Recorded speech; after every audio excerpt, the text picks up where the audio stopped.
Welcome back to my channel. If you're new and you just came across this video, my name's Jessica and I've been struggling with infertility for 9 years, and I just want to share my story.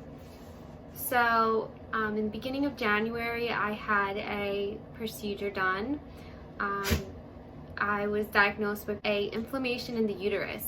I've had one failed embryo transfer, and when I went back for testing after that embryo transfer, my doctor decided it would be best for me to have a hysteroscopy and a D&C procedure to try to get rid of my chronic endometritis. We decided that would be the best course of action because it was highly resistant to antibiotics and it wasn't clearing up on its own.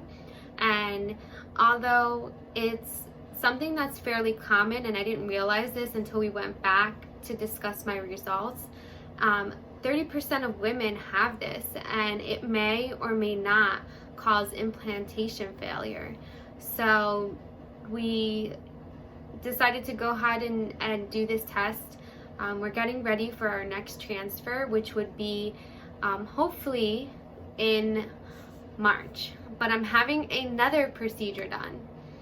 So I decided that I'm going to proceed with an ERA procedure.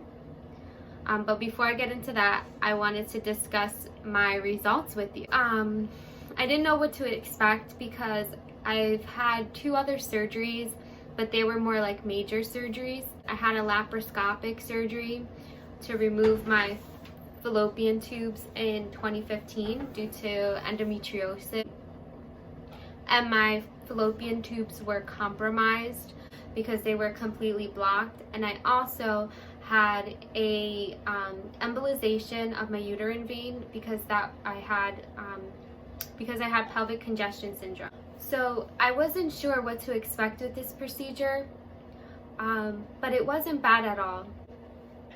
I was kind of hesitant to go with this procedure, but my gut told me that I needed to. I felt like the Lord was saying that I needed to have this surgery done. So I went for it, and I was unsure. I didn't know what the outcome was going to be. And sorry, my dogs are barking in the background. I didn't know what the outcome was going to be. I was hesitant. I was like, okay, what's going to happen? So you're going to remove this, you're going to try to remove the parts of my uterus that are inflamed, and this procedure is basically to help promote new growth and to get rid of that endometritis.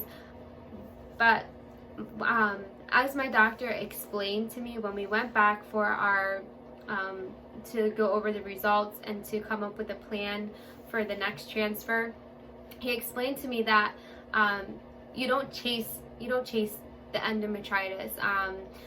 Like, I wanted to get another biopsy to confirm that this infection was completely gone and I didn't have it anymore.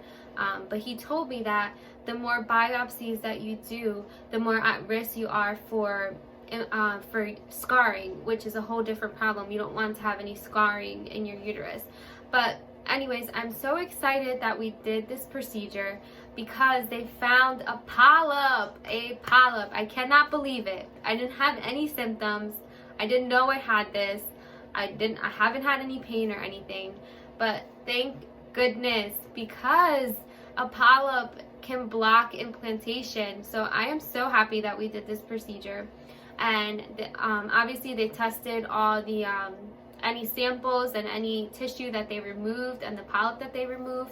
They tested, everything was benign, so that is great, and I'm so happy. So we decided we want to do an ERA, and an ERA is basically a procedure. It's called endometrium receptivity analysis, I believe it is. And basically what it does is you have to start your medications that you would like if you were going to do a transfer, but except the day that you would be scheduled to do a transfer, they take a sample of your uterus and they test it for the receptivity of the progesterone. So basically they see, they can, by this test they can tell if there's basically 3 categories that you fall into. You either fall into pre-receptive, receptive, or post-receptive, and depending on which category you fall into, they may need to adjust either the amount of progesterone they're giving you, the time, or maybe you need an extra day, or maybe you need less progesterone. So it all depends on what this test reveals. So my doctor did say that it can increase the chances up to 73% with this test, which we're like, yes, because guys, we did not do genetic screening on our embryos, because I'm 27, my husband's 29, and we just didn't feel that I fell into the category of where testing would be necessary. Like, I know women who are over the age of 35 are more prone to chromosomally abnormal embryos, so we just didn't feel like we needed to do the test. A lot of people do the test also to find out the gender of their embryos, and we didn't want to know. We just want to be surprised. So we wanted to save the money, and plus it was about $5,000, and we couldn't afford it. We could not afford it.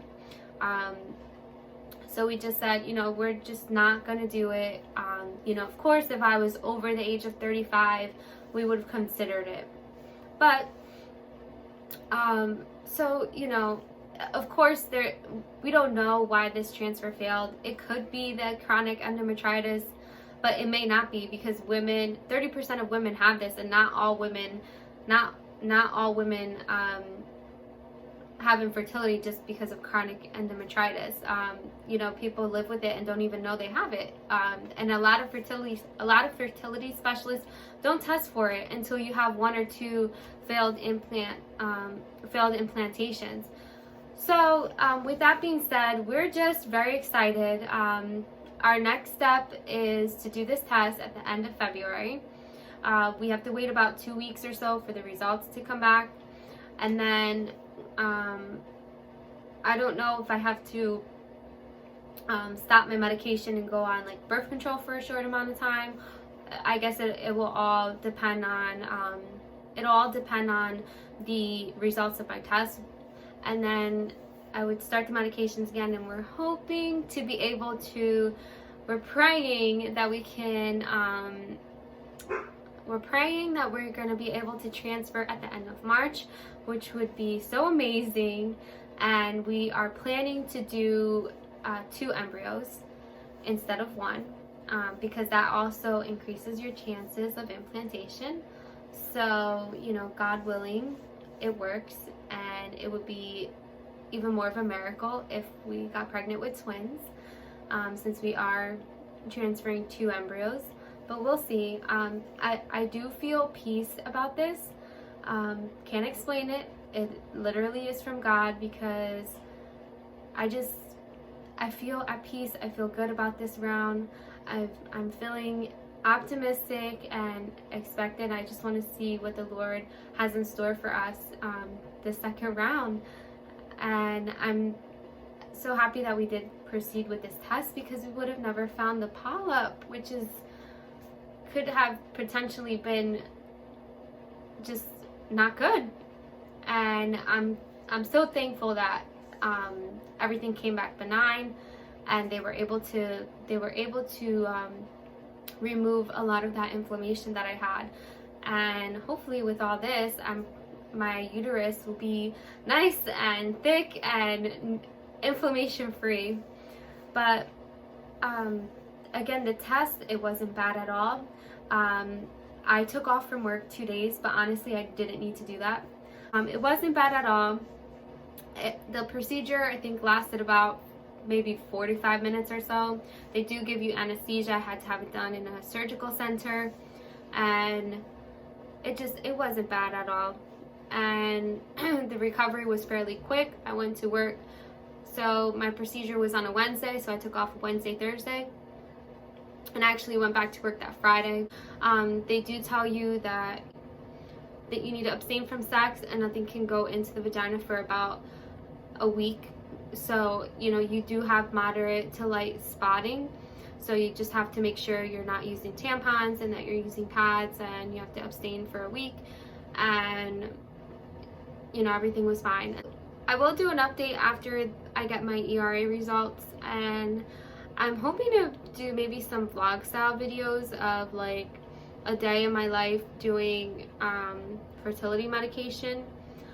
So I'm hoping to be able to do that. I don't really know how that's gonna work out though, because I'm still working on the lighting situation. Like, a lot of my house is kind of dark and I don't know how the video will turn out.